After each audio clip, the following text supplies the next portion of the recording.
Добрый день, дорогие друзья! Меня зовут Шишкана Светлана Александровна. И сегодня мы продолжаем акцию «День Победы в моей семье». И я хотел бы вам рассказать о замечательной русской и советской писательнице Вере Федоровне Пановой. В 2020 году ей исполнилось 115 лет со дня рождения. Вера Федоровна – русская советская писательница, драматург, женщина, узнала на собственном опыте, что такое сталинские репрессии, потеря любимого человека, а также прошла нелегкими дорогами войны.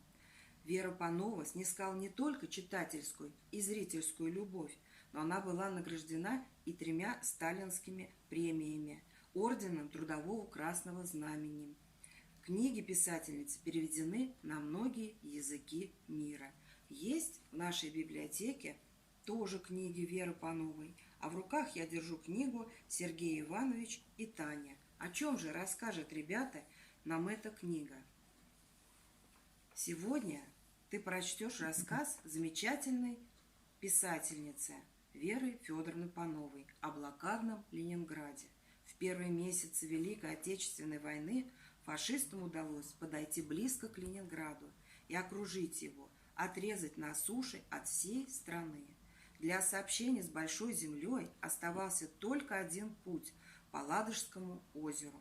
Фашисты намеревались уморить ленинградцев голодом и холодом, а сам город разрушить артиллерийскими обстрелами и бомбежками.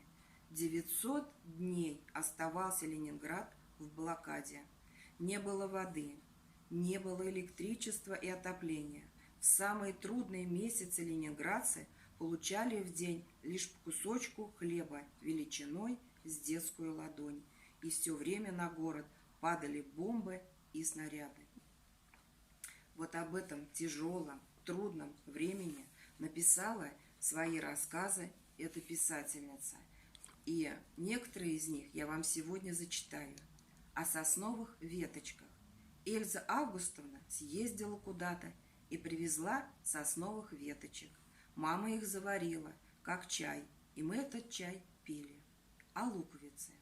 Однажды мама нашла на улицу луковицу, настоящую луковицу.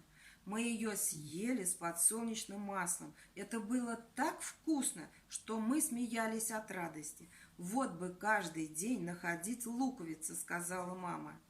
О столярном клее. Один сосед, столяр, подарил нам плитку столярного клея и научил, как сварить из него студень. Студни получилось очень много, несколько глубоких тарелок. «Хочешь еще?» – спросила мама, но я не захотела, потому что от этого студня было как-то очень странно во рту и в животе. Итак, Вера Федоровна Панова, писательница, юбиляр. Дорогие мои читатели, дорогие уважаемые взрослые, присоединяйтесь к нашей акции «День Победы в моей семье». Мы будем рады услышать ваши рассказы о ветеранах, о ваших родных, о близких. Всего вам доброго!